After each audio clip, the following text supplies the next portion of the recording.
Start कर रहे हैं अल्कोहल फिनोल एंड ईथर। इससे पहले हम हेलो एल्केन्स एंड हेलो एलिन्स के बारे में पढ़ चुके हैं। नेक्स्ट हमारा यूनिट आ रहा है hello alcohol phenol and ether. तो अल्कोहल फिनोल एंड ईथर के बारे में हम वन बाय वन करके स्टडी करेंगे। पहले हम अल्कोहल के बारे में देखेंगे, then phenol and then ether के बारे में। तो आज के इस लेक्चर में आपको सिर्फ इंट्रोडक्शन पार्ट मिलेगा। क्लियर? तो शुरू करते हैं सबसे पहले अल्कोहल्स के बारे में। तो देखते हैं कि अल्कोहल क्या होता है। अल्कोहल्स क्या होते हैं? अल्कोहल्स ये हाइड्रोक्सी डेरिवेटिव्स होते हैं।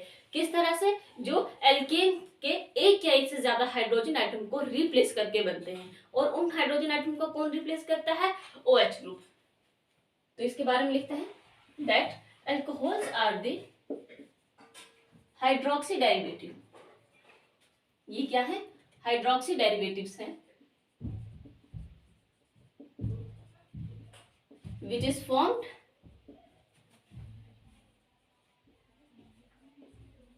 by the replacement of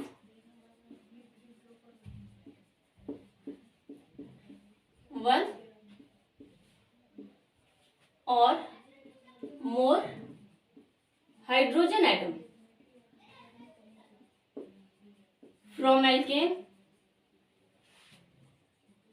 by OH group. Clear? तो ये क्या होते हैं? एक या एक से ज्यादा हाइड्रोजन आइटम जब भी एल्केन में से रिप्लेस किए जाते हैं बाय OH ग्रुप, तब हमारे पास क्या बनते हैं? अल्कोहल्स। एक जनरल रिप्रेजेंटेशन देख लें इसकी।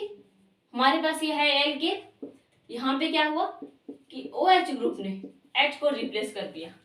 OH ग्रुप ने H को रिप्लेस किया तो हमारे पास ROH आ गया। ये था हमारा एल्केन, और एल्केन से बना अल्कोहल्स। ठीक है, एल्केन से क्या बन गया हमारा? अल्कोहल्स। नेक्स्ट हम बात करते हैं क्लासिफिकेशंस के बारे में। क्लासिफिकेशन देखते हैं हम अल्कोहल्स की। देखो बारे में,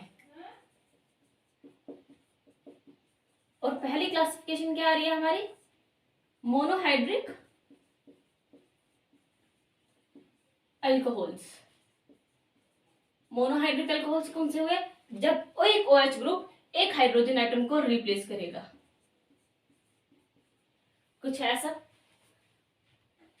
ऐसे भी हो सकता है CH3 CH2 OH।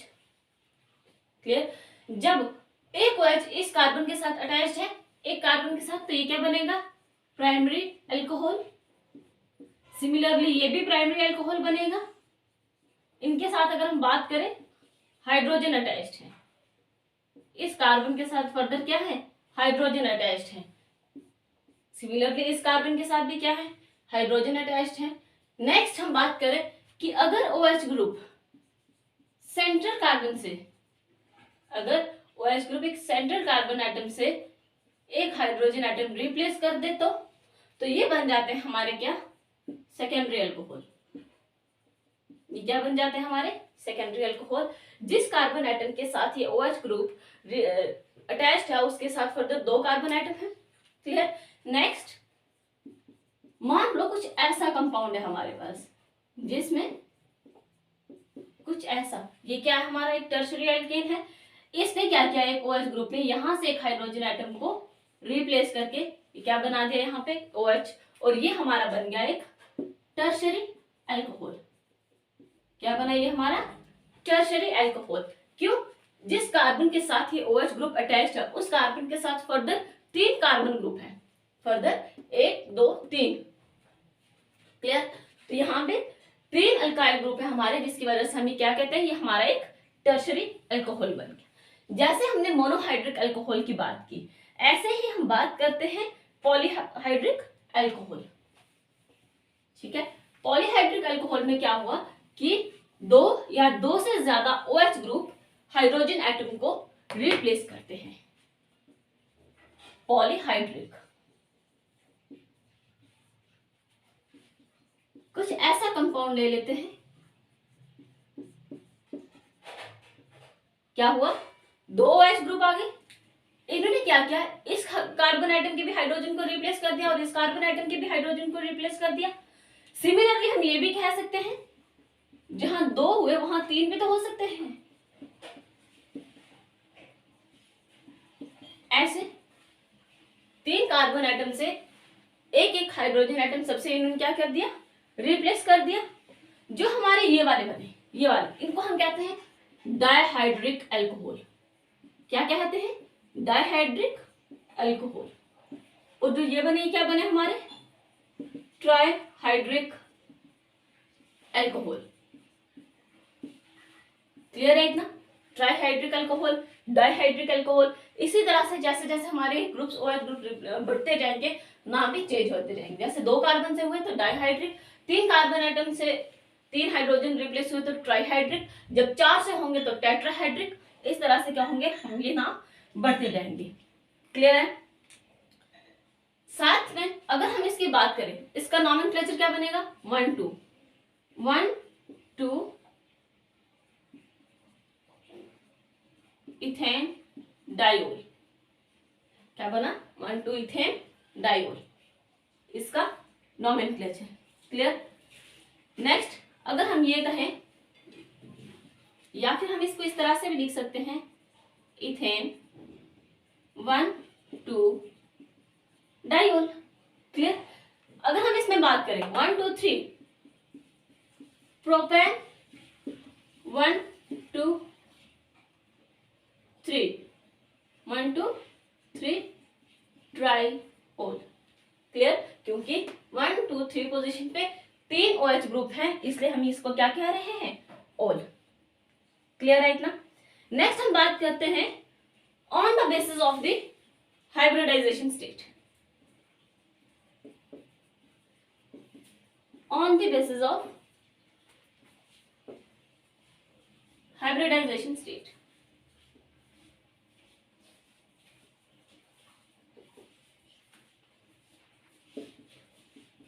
इसके बेसिस पे हम क्या कर रहे हैं, क्लासिफिकेशन। पहली क्लासिफिकेशन जो इसमें आ जाती है, कंपाउंड कंटेनिंग CsP3OH ग्रुप। देखें कैसे, देखो CH2OH, COH, एक हाइड्रोजन,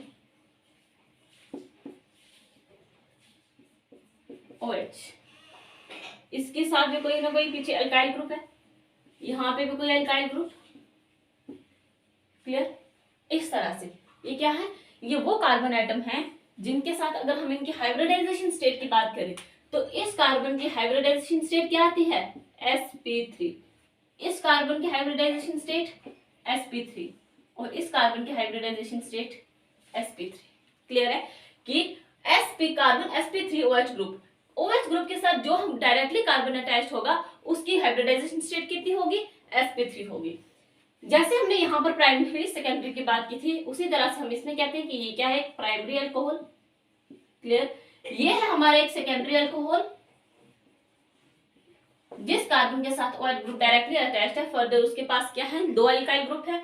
सिमिलरली इसको हम कहते हैं, ये क्या है हमारा टर्शियरी अल्कोहल। ये है हाइब्रिडाइजेशन स्टेट के बेसिस पे। क्लियर। नेक्स्ट हमारे पास एक आता है एलाइलिक अल्कोहल। नेक्स्ट हम किसकी बात करते हैं, एलाइलिक अल्कोहल्स की। अब ये एलाइलिक अल्कोहल कैसे होते हैं उसके बारे में देखते हैं। एलाइलिक अल्कोहल्स, देखो CH2 double bond CH, CH2 OH, ये क्या बना हमारा एक एलाइलिक अल्कोहल। यहां पर हमने कहा ये क्या है, OH ग्रुप एक कार्बन आइटम के साथ डायरेक्टली अटैच्ड है जिसके साथ फर्दर हाइड्रोजन आइटम है, यहाँ पे भी हाइड्रोजन और यहाँ पे भी हाइड्रोजन। तो हम ये कह सकते हैं कि ये क्या है हमारा प्राइमरी अल्कोहल। ये क्या है हमारा प्राइमरी अल्कोहल। अगर ये कंपाउंड कुछ ऐसा है, CH, यहाँ पर एक CH3 ग्रुप, यहाँ हाइड्रोजन और यहाँ पे क्या आ गया एक OH ग्रुप, तो ये क्या बन गया सेकेंडरी अल्कोहल। और अगर इस तरह से कुछ हुआ, CH2 double bond CH, CH3 CH3 और OH, तो ये क्या हो गया, टर्शरी एल्कोहल। क्लियर है इतना। एलाइलिक अल्कोहल में भी हमने बात कर ली, ये किस तरह से आते हैं, tertiary alcohol, primary secondary and tertiary alcohol. Clear. अब ना एक चीज और, अगर हमारे पास एलाइलिक अल्कोहल कुछ ऐसा हो, जैसे ऐसा, ये बेंजीन रिंग नहीं है, ये एक साइक्लिक कंपाउंड है। बेंजीन कब बनना है, जब अल्टरनेट पोजीशन पे डबल बॉन्ड होंगे।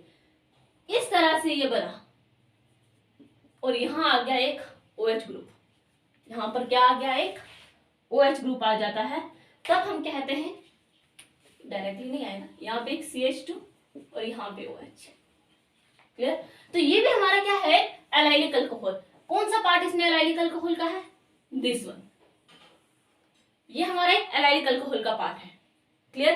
तो यहां से हमने देखा कि इसमें हमारे पास प्राइमरी सेकेंडरी एंड टर्शरी, और वहां पे भी हमारे पास क्या है, एक प्राइमरी अल्कोहल। ये हमारा क्या है, एक प्राइमरी अल्कोहल। क्लियर है। ये पार्ट एक साइक्लिक पार्ट है, बेंजीन पार्ट नहीं है। बेंजाइलिक अल्कोहल के बारे में भी हम बात करेंगे, लेकिन जो ये पार्ट आ जाता है, ये कौन सा होता है, एक एलाइलिक अल्कोहल आ जाता है। क्लियर। अब हम बात करते हैं बेंजाइलिक अल्कोहल्स की। जैसे हमने एलाइलिक अल्कोहल, जो हमारा ये पार्ट है ना, ये अलाइल है, इसके साथ OH आ गया, तो ये अल्कोहल, यानी कि एक एलाइलिक अल्कोहल पार्ट बन गया। क्लियर। नेक्स्ट हम बात करते हैं बेंजाइलिक अल्कोहल की। बेंजाइलिक अल्कोहल क्या होगा, कोई बेंजीन होगा जिसके अल्टरनेट पोजीशन पे क्या होगा, डबल बॉन्ड होंगे। बेंजाइलिक अल्कोहल देखो इस तरह से, अल्टरनेट पोजीशन पर डबल बॉन्ड, CH2 और OH, ये क्या बन गया, एक हमारा बेंजाइलिक अल्कोहल। डायरेक्ट अगर OH ग्रुप होता तो वो फिनोल बन जाता। डायरेक्ट अगर CH2 अगर इस तरह से होता, मान लो OH, तो ये हमारा बेंजाइलिक अल्कोहल नहीं बनता, ये हमारा क्या है, एक फिनोल बन जाता। क्लियर। यहां पर जब CH2 बना तो ये एक हमारा बेंजाइल प्रोडक्ट बन गया, जब इसके साथ OH आया तो ये एक बेंजाइलिक अल्कोहल आ गया। क्लियर। अब अगर इसका हम नाम देखेंगे तो नाम कैसे आएगा, 1 फिनाइल मिथेनॉल। 1 फिनाइल मिथेनॉल इसका नाम आ जाता है, ये बेंजाइलिक अल्कोहल है। या हम इसको ये भी कह सकते हैं primary benzyl alcohol. Primary benzyl alcohol. अगर हमारे पास ऐसा कंपाउंड हो, CH, एक CH3 यहां पर एक हाइड्रोजन आ जाता है और यहाँ पे एक OH ग्रुप, तब क्या आता है, तब हमारा ये सेकेंडरी बेंजाइल अल्कोहल बन जाता है। Benzyl secondary benzyl alcohol. Clear. Secondary benzyl या बेंजाइलिक कह सकते हैं, primary benzylic alcohol, secondary benzylic alcohol, और इसी तरह से टर्शरी बेंजाइलिक अल्कोहल भी आ जाता है। क्लियर। क्लियर है इतना। प्राइमरी सेकेंडरी, अगर ऐसा कंपाउंड होगा तब क्या बनेगा, देखो कैसा, CH2 CH2 OH, ये कौन सा है, ये भी हमारा क्या है, primary benzylic alcohol. Benzylic alcohol primary है, क्यों, OH ग्रुप के साथ डायरेक्टली एक कार्बन अटैच है और उसके साथ फर्दर 2 हाइड्रोजन जो है वो अटैच्ड है। क्लियर। नेक्स्ट हम बात करें, अगर इस तरह का कंपाउंड होगा,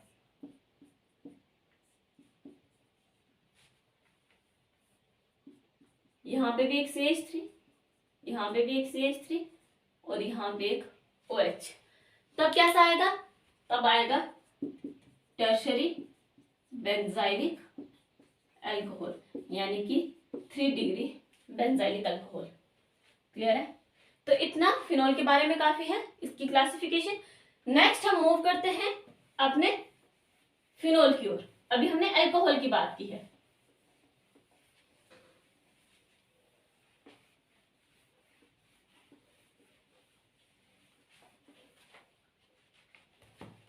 नेक्स्ट हमारा क्या है, फिनोल। फिनोल क्या होता है, फिनोल्स के बारे में। फिनोल होता है OH group directly attached with benzene ring.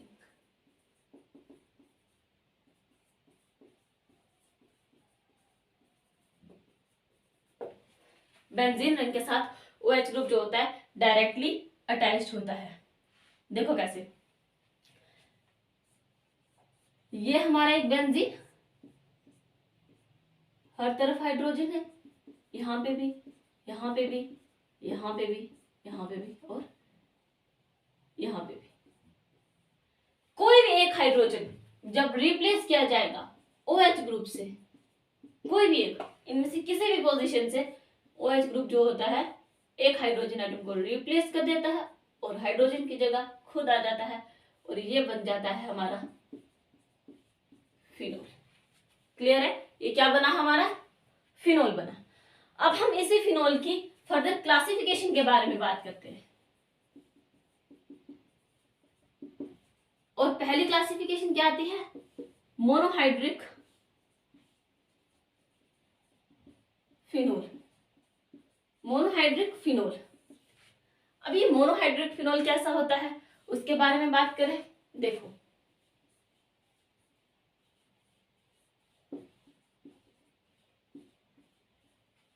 Monohydric phenol है, एक OH ग्रुप ने एक हाइड्रोजन एटम को रिप्लेस कर दिया, यानी कि मोनोहाइड्रिक में कौन से आएंगे, जिसमें एक हाइड्रोजन एटम जो होता है वो रिप्लेस हो जाता है बाय वन OH ग्रुप।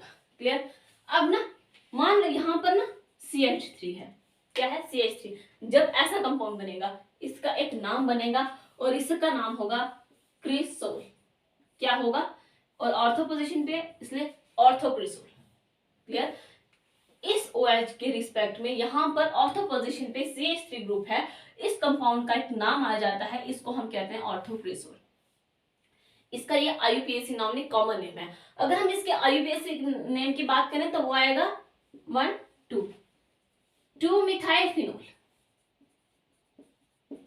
वो क्या आ जाएगा, 2 मिथाइल फिनोल। ये IUPAC नाम है, ये इसका कॉमन नेम है। कॉमन नेम जहां जहां पे भी हमें देखने को मिलेंगे इस चैप्टर में, हम उसमें साथ साथ में देखते चलेंगे। क्लियर। अगर मान लो ये CH3 ग्रुप ऑर्थो पोजीशन पे ना होने के बजाय मेटा या पैरा पोजीशन पे होगा, तब जब ये मेटा पोजीशन पे होगा ना तब इसे मेटाक्रिसोल कहा जाएगा। क्या कहा जाएगा, मेटाक्रिसोल। और जब ये पैरा पोजीशन पे होगा, ये इसके कॉमन नेम है, जब ये पैरा पोजीशन पे होगा तब इसे पैराक्रिसोल कहा जाएगा। और इसका IUPAC नेम कैसे आएगा, 1 2 3 4 4 मिथाइल फिनोल। 4 methyl phenol. और इसमें आ जाएगा 1 2 एंड 3 मिथाइल फिनोल। ये इसके IUPAC नेम है। ठीक है, ये 2 methyl phenol, 3 methyl phenol and 4 methyl phenol जो है ये इसके IUPAC नाम है। ऑर्थोक्रिसोल, मेटाक्रिसोल एंड पैराक्रिसोल जो है वो क्या है, इसके कॉमन नेम है। क्लियर। अब जैसे हमने मोनोहाइड्रिक के बारे में बात की, ऐसे हम डाइहाइड्रिक के बारे में भी बात करेंगे। मतलब 2 OH ग्रुप जो हैं वो क्या करेंगे, 2 हाइड्रोजन एटम को रिप्लेस करेंगे। इसको हम पॉलीहाइड्रिक में पढ़ लेते हैं, polyhydric phenols.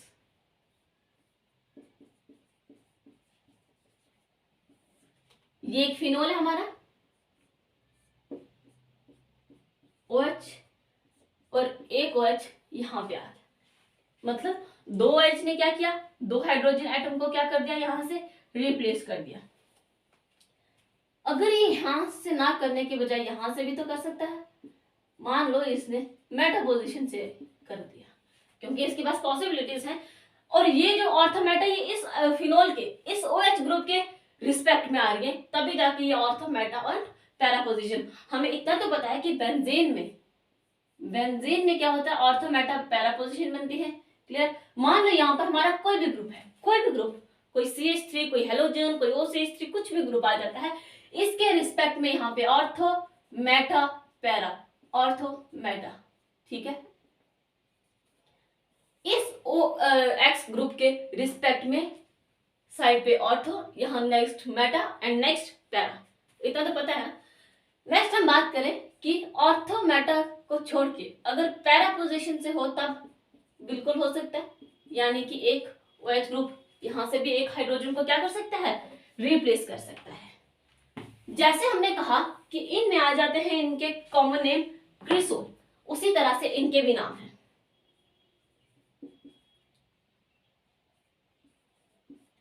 कैट्रिकॉल,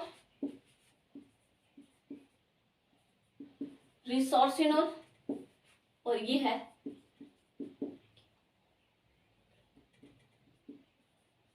क्यूनोल।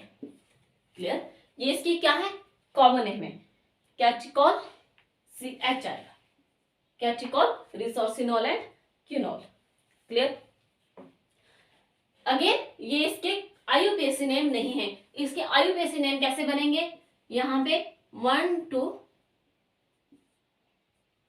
Dihydroxy benzene, dihydroxy benzene, और यहाँ पे 1,3 डाइहाइड्रोक्सी बेंजीन, और यहाँ पे 1,4 डाइहाइड्रोक्सी बेंजीन। पता चल गया ना, 1 2 3 4 5 6, 1 2 3 4 5 6, 1 2 3 4 5 6, और ये क्या है, इसके IUPAC नेम है। ये इसके कॉमन नेम नहीं, इसके कॉमन नेम क्या आ जाते हैं, कैट्रिकॉल, रिसोर्सिनोल एंड क्यूनोल। क्लियर, अब जैसे हमने ये देखे ना डाइहाइड्रिक, ऐसे ही हमारे पास आ जाते हैं क्या, ट्राइहाइड्रिक, मतलब 3 OH ग्रुप 3 हाइड्रोजन एटम को क्या करेंगे, रिप्लेस कर देंगे, ट्राइहाइड्रिक। ये बात हमने किसकी की, डाइहाइड्रिक की। ठीक है, अब हम बात कर रहे हैं ट्राइहाइड्रिक। ट्राइहाइड्रिक में क्या है, 3 हाइड्रोजन एटम रिप्लेस होंगे बाय 3 OH ग्रुप, ऐसे हुए ना, 3 हाइड्रोजन एटम क्या हो गए, रिप्लेस हो गए बाय 3 हाइड्रोजन एटम। एक और लिख लो,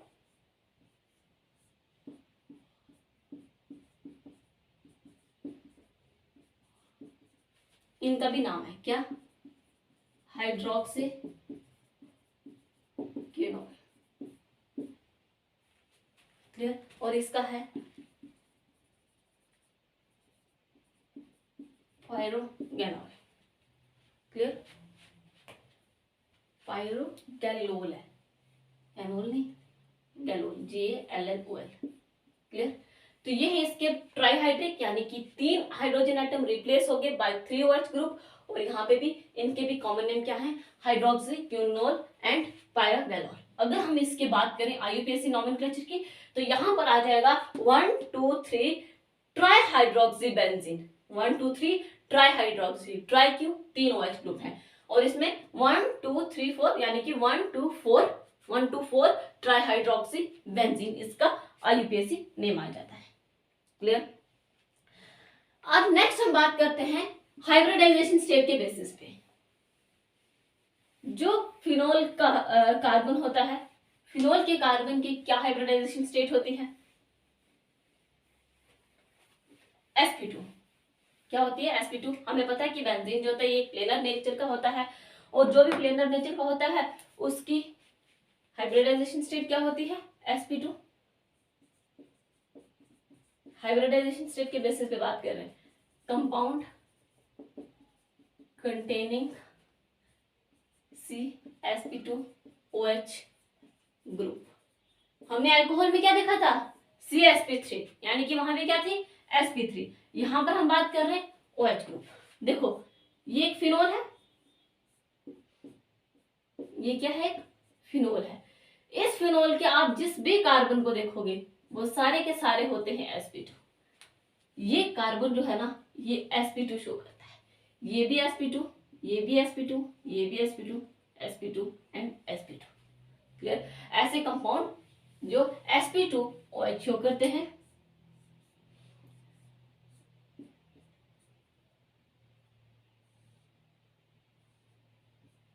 OH, और मान लो यहाँ पर हमारे पास है एक CH3।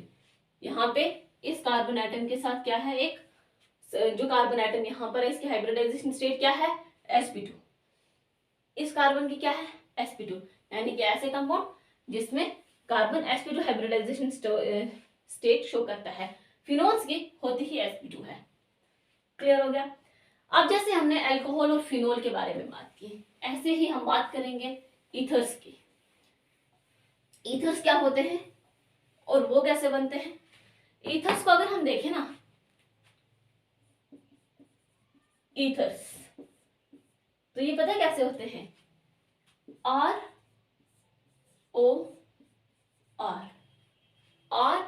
ROR, और ये क्या होते हैं, एल्कोक्सी एल्केन। क्या होते हैं, एल्कोक्सी एल्केन।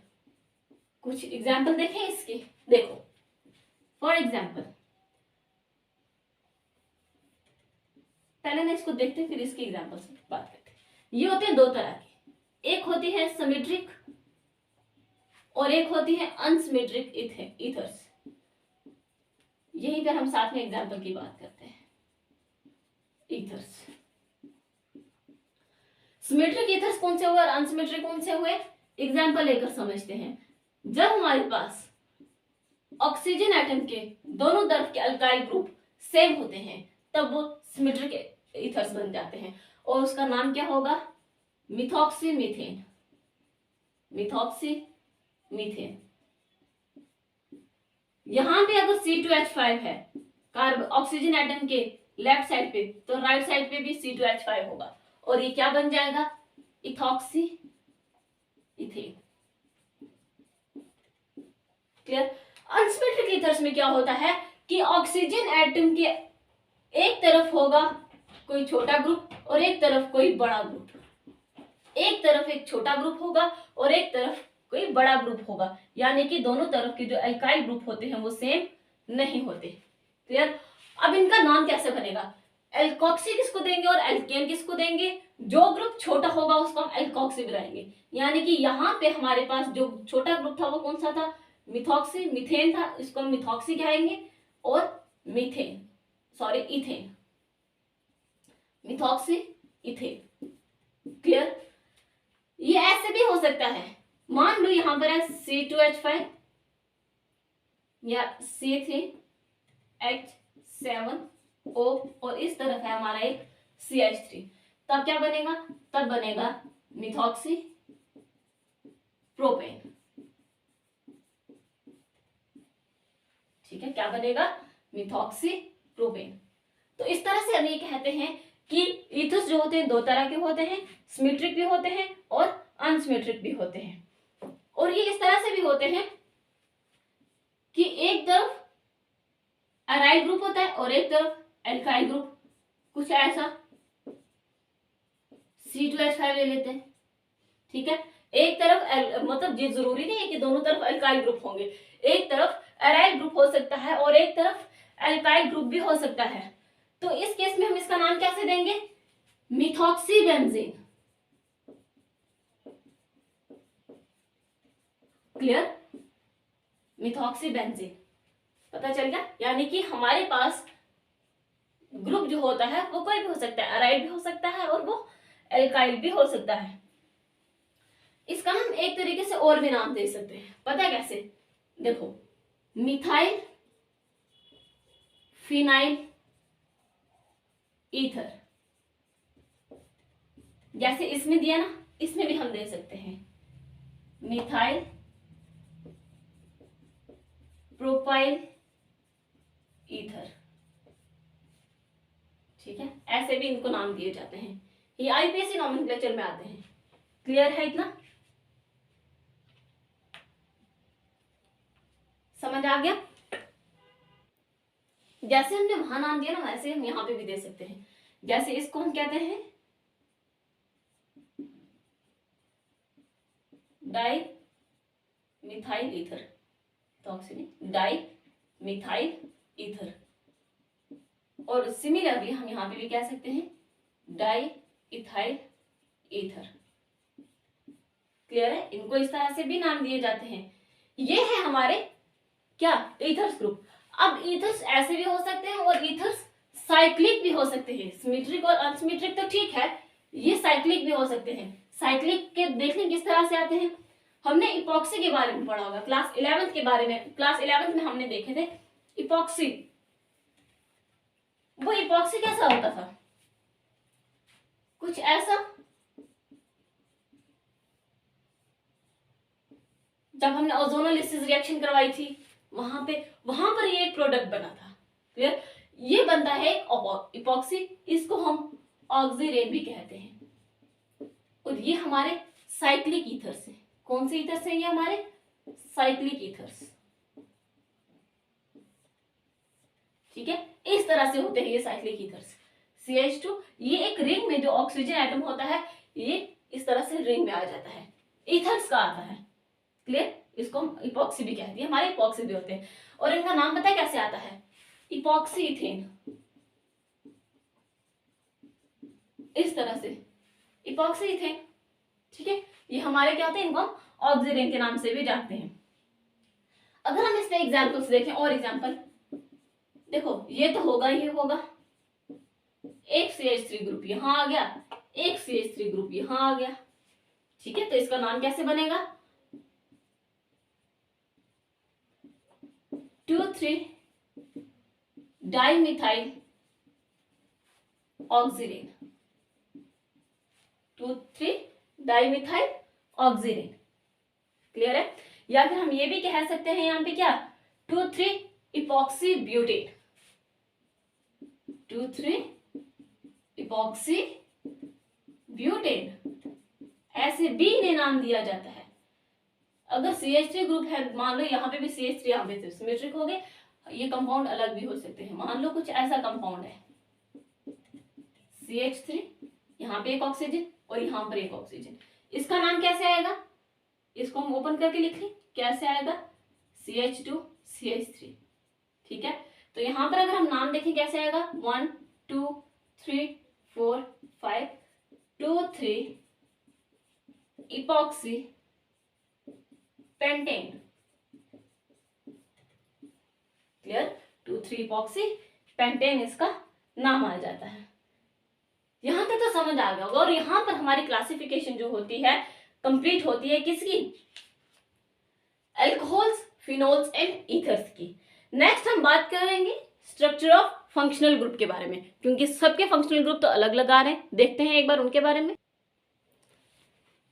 शुरू करते हैं structure of functional group.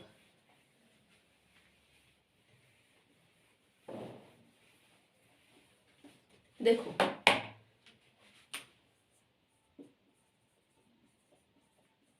Structure of functional group,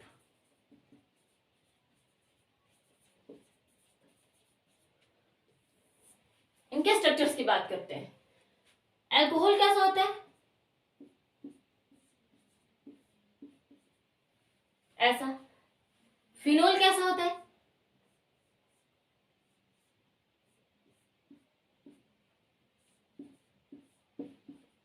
ऐसा। ऐसा ही होता है ना फिनोल भी। और अगर ईथर की बात करें तो वो कैसा होता है,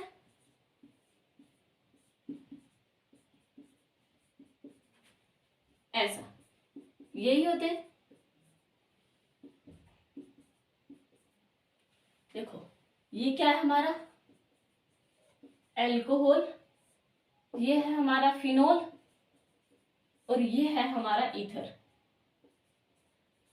ऐसे ही होता है ना। देखो, अल्काइल ग्रुप के साथ OH ग्रुप, अराइल ग्रुप के साथ OH ग्रुप और ROR। क्लियर। अब देखो, अगर हम इसकी बात करें किसकी, इसके बॉन्ड एंगल की बात करें तो इसका बॉन्ड एंगल आ जाता है 108 डिग्री, 108.5 डिग्री। इसका आ जाता है 109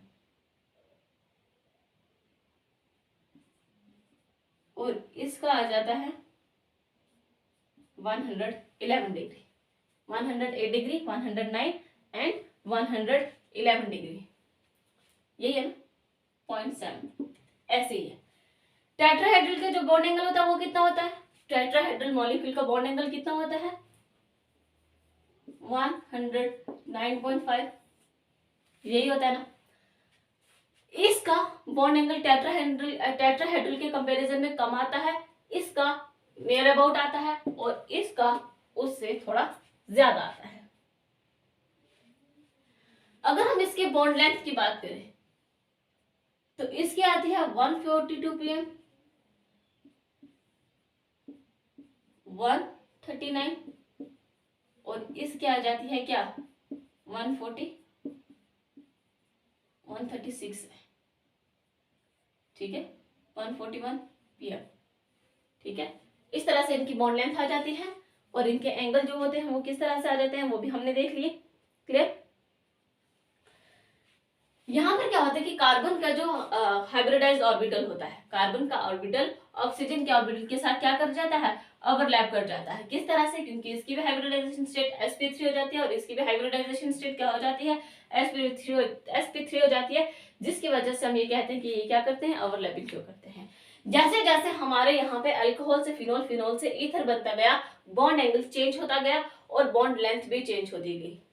यहाँ पर बॉन्ड लेंथ सबसे ज्यादा आ जाती है अल्कोहल के केस में, फिनोल के केस में सबसे कम आ जाती है, अगेन ईथर के केस में थोड़ी सी बढ़ जाती है। बॉन्ड एंगल जो होते हैं सबके क्या होते हैं, टेट्राहेड्रल के कंपैरिजन में अगर बात करें तो अल्कोहल का बॉन्ड एंगल जो होता है कम आता है, फिनोल का टेट्राहेड्रल के नियर अबाउट आता है, और ईथर्स के केस में उससे ज्यादा आ जाता है। क्लियर? इतनी तो आगे इंट्रोडक्शन के बारे में हमने जो बात की थी। अब चलते चलते एक और हम बात करते हैं, इसके आइसोमेरिज्म के बारे में बात करते हैं। अल्कोहल, फिनोल एंड ईथर्स के आइसोमेरिज्म के बारे में बात करते हैं हम। देखो, ये बेसिकली 4 तरह के आइसोमेरिज्म शो करते हैं। आइसोमेरिज्म पहले आ जाती है चेन आइसोमेरिज्म। चेन आइसोमेरिज्म में बात करें कि OH ग्रुप जो होता है वो कहां पर आता है, देखो कैसे, CH3, CH2, CH2, CH2 and OH, ठीक है। याद रखना, चेन आइसोमेरिज्म मतलब चेन में कोई डिफरेंस होगा।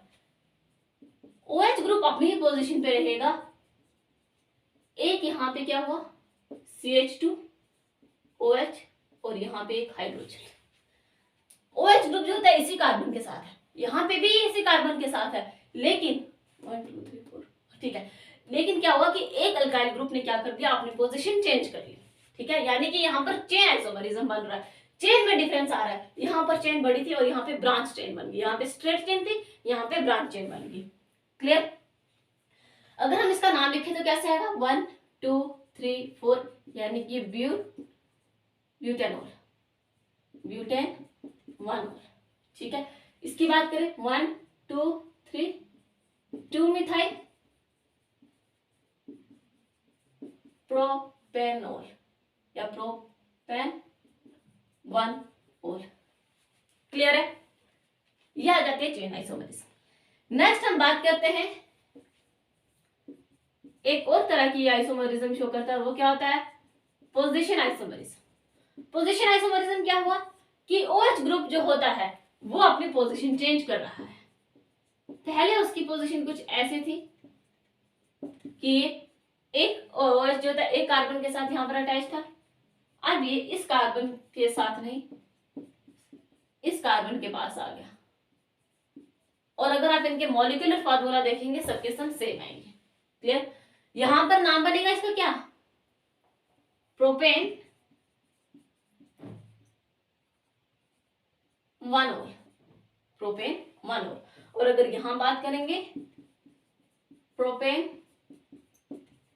2 ओल, क्योंकि सेकंड पोजीशन पे यहाँ पे 1 2 3 1 2 3, ठीक है, प्रोपेन 2 ओल। क्लियर?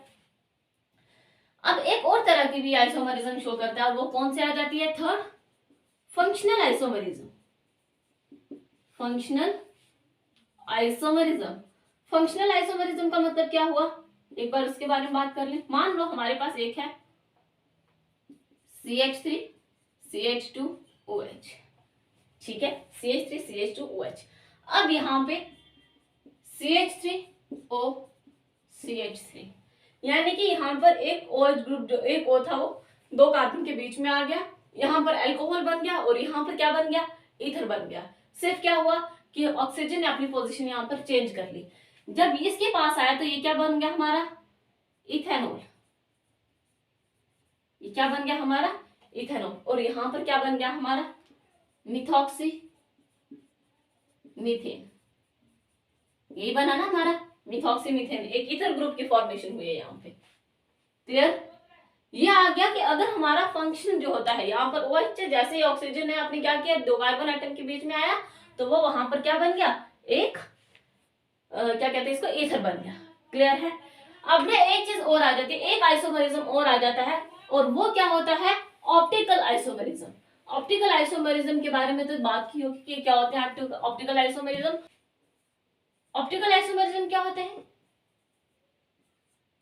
देखो ये वो होते हैं जब हमारे सेंट्रल कार्बन एटम के साथ एक कार्बन एटम के साथ 4 बॉन्ड बनते हैं। जब वो चारों के चारों बॉन्ड जो एटम उनके साथ अटैच होंगे वो डिफरेंट होते हैं, तब हमारे ऑप्टिकल आइसोमरिज्म बनते हैं। क्लियर? यानी कि कुछ इस तरह का होगा, यहाँ पर H, यहाँ पे OH, यहाँ पे C2H5 और यहाँ पे CH3। ये जो कार्बन हमारा बना ना, ये वन, दिस वन, इसको हम कहते हैं एसिमेट्रिक कार्बन, और यही क्या करते हैं, ऑप्टिकल आइसोमरिज्म शो करते हैं। क्लियर है? Optical isomerism. तो इस ऑप्टिकल आइसोमरिज्म के साथ ये 4 तरह के आइसोमरिज्म हमने बात की, जिसमें अल्कोहल, फिनोल और ईथर्स में।